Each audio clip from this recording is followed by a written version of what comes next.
Et c'est parti, bienvenue à tous, on est le mercredi 12 avril 2023, c'est le moment MMA, un round de 5 minutes pour parler aujourd'hui de Dricus du Plessis. Voilà, je vous avais dit dans le numéro d'hier que je voulais en parler prochainement, je vais le faire aujourd'hui parce que l'actualité est un petit peu creuse, tout le monde ne parle que des combats qu'il y a eu samedi soir, même chez Ariel Helwani, on est beaucoup revenu là-dessus. Franchement, il n'y a pas de grosses news qui sont tombées, donc je préfère faire le dossier tout de suite, profiter d'une petite accalmie. Et donc voilà, Dricus du Plessis, c'est celui qu'Adesanya a collé sans citer son nom, même si c'est pas un vrai call. Il a dit j'espère qu'il va continuer à gagner pour qu'en gros nos chemins puissent se croiser. Il a raison, Adesanya, là tout de suite, dans l'immédiat, je vois pas comment Dricus du Plessis peut avoir un title shot. Mais bon, on va en parler, on va revenir là-dessus. C'est parti. Hey man, how the hell you doing? I've been just fine living life with the news and in my mind, all I hear is music, watching your mouth move, damn you look stupid. I feel like everyone's a stranger, small talk with your narcissistic.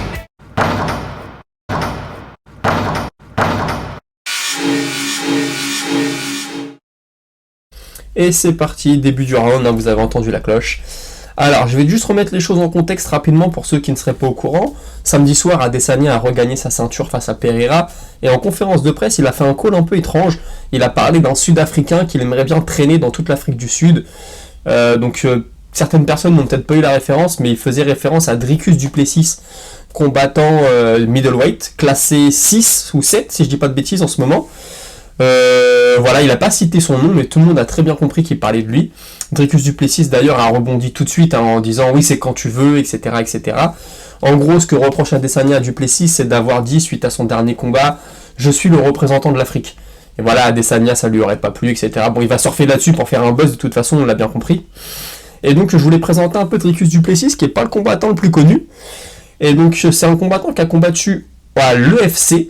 Il a fait pas mal de combats là-bas, c'est là qu'il a commencé sa carrière. Il avait perdu pour le titre des middleweight, ensuite il est devenu champion welterweight. Ensuite il a été combattre au KSW, donc ça nous parle, on a le français Saladin Parnasse qui combat là-bas. Il y a été champion welterweight, et ensuite il est arrivé à l'UFC, et à l'UFC pour l'instant il est invaincu. Il a 6 combats, 5 finishes, non il a 5 combats, excusez-moi, 4 finishes et une décision, ce qui est plutôt pas mal. Il a battu notamment Marcus Perez, Trevin Gill et ensuite Brad Tavares. Donc quand mon troisième combat c'est Brad Tavares, c'est bien parce que Brad Tavares c'est quelqu'un de très expérimenté. Il est à l'UFC depuis 2010, il a combattu des gens comme Whittaker, Israel Adesanya, Yoel Romero, Edman Shabazian. C'est un vrai test. Tavares, pour savoir si t'es sérieux, il faut prendre Tavares. Adesanya l'a battu, Whittaker l'a battu, Romero l'a battu. Mais voilà, c'est quelqu'un quand même, voilà, c'est un bon gatekeeper, ça te place. Quand tu bats Tavares, c'est que potentiellement t'as un petit avenir. Et là où il va vraiment exploser du Plessis, c'est quand le 10 décembre 2022, il va prendre Darren Till. Darren Till, je suis d'accord, qui n'était pas au top de sa forme à ce moment-là. D'ailleurs, il avait annoncé son retrait de l'UFC suite à ce combat. Mais voilà, il l'avait battu dans le 3e round sur une soumission.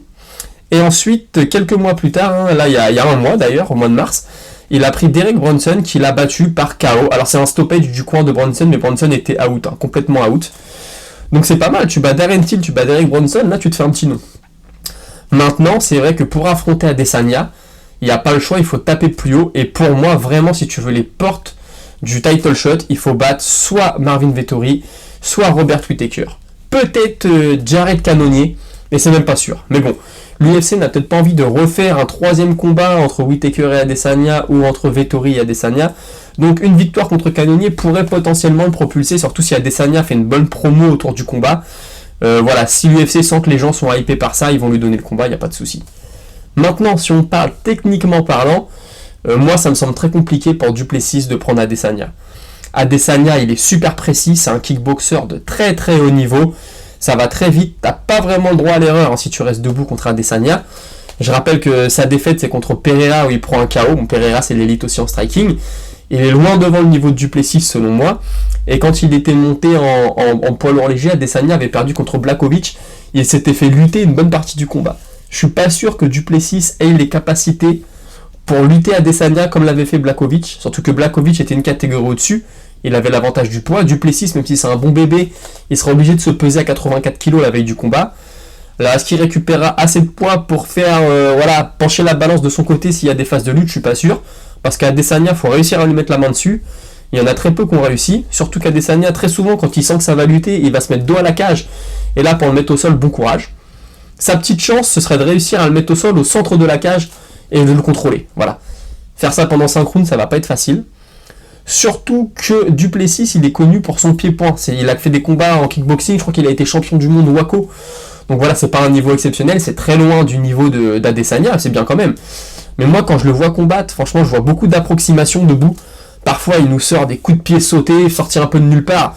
Tu fais ça devant Adesanya, c'est un truc à te faire contrer au moment où tes pieds reposent le sol. Un peu à la façon d'un Charles Oliveira, quand on voit un coup de Zenouche sauter à Islam Makhachev et qu'il se fait contrer directement.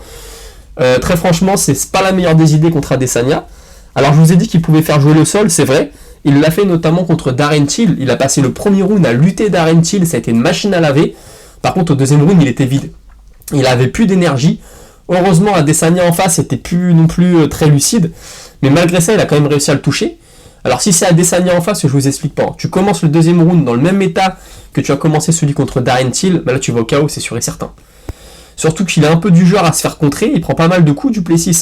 Contre Adesanya, 2 fois il se fait contrer sur un low kick qui masque pas, il envoie un low kick, Adesanya rentre coup de coude. Il s'en sort bien de pas tomber, je pense qu'il a un bon menton. Pareil, si c'est Adesanya en face, je pense que c'est un direct en ligne au menton et là tu peux aller dormir. Donc il faudrait faire attention, ce sera très compliqué. Est-ce que ce combat aura lieu? J'en sais rien. Mais en tout cas, si Adesanya a commencé à en parler, il y a une cartouche à prendre. Je pense que Du Plessis serait bien avisé de se placer tout de suite, parce que c'est peut-être son heure de gloire. Même perdre contre Adesanya, ça lui ferait un super coup de pub. Bien sûr, il va pas y aller dans l'esprit de perdre, mais voilà. Quand Adesanya te call, t'es mieux à rebondir tout de suite et à dire que t'es partant pour combattre. Maintenant, voilà, est-ce que Pereira va prendre sa revanche? Est-ce que voilà, ce sera le troisième combat entre les deux à l'UFC? Pour l'instant, il semblerait que ce ne soit pas le cas. Mais il y a des combattants qui militent pour ça, notamment Henry Cerudo qui dit à Pereira ouais, tu peux pas laisser tomber, faut y aller. Pereira, il semblerait qu'il va monter de catégorie. J'ai vu que Blachowicz avait dit à Adesanya qu'il était prêt lui à descendre pour lui donner sa revanche en poids moyen cette fois-ci. Bon voilà, t'as Whittaker aussi qui est... Normalement Whittaker doit avoir son title shot. Est-ce que ce sera le cas? Je ne sais pas. Mais en tout cas voilà, c'était pour vous présenter un peu Du Plessis. Donc s'il faut que je résume, c'est un kickboxer plutôt, voilà, c'est un striker qui peut lutter. Il avait réussi au sol à tenir tête un peu à Bronson. Maintenant, de là à prendre Adesanya, à mettre Adesanya au sol, à le finaliser ou à le maintenir pendant 5 rounds, ça me semble compliqué. Debout, je pense qu'Adesanya va aller trop vite, il y aura trop de déplacements. Je vois pas vraiment Du Plessis créer la surprise. Après, il a le KO power, on l'a vu. Sur un contre, il peut déconnecter n'importe qui. Est-ce qu'il arrivera à le faire avec Adesanya? Peut-être la réponse cette année. S'il prend une victoire là, je sais pas, pendant... le mois de juillet, International Fight Week, ils peuvent faire combattre Du Plessis pour lui faire un dernier gros coup de pub contre par exemple Vettori ou Whittaker. Et là, s'il passe, déjà ce qui est loin d'être gagné, pourquoi pas ensuite lui donner Adesanya pour une carte en fin d'année. Je sais pas, on verra, mais en tout cas voilà, c'était le petit portrait de Du Plessis. Vous aurez compris, moi je le vois pas gagnant contre Adesanya, je sais même pas s'il aura le combat un jour. Mais voilà, comme ça tout le monde est au courant. J'espère que vous avez aimé, on se retrouve demain pour un petit tour de l'actu. Allez, bonne journée, salut.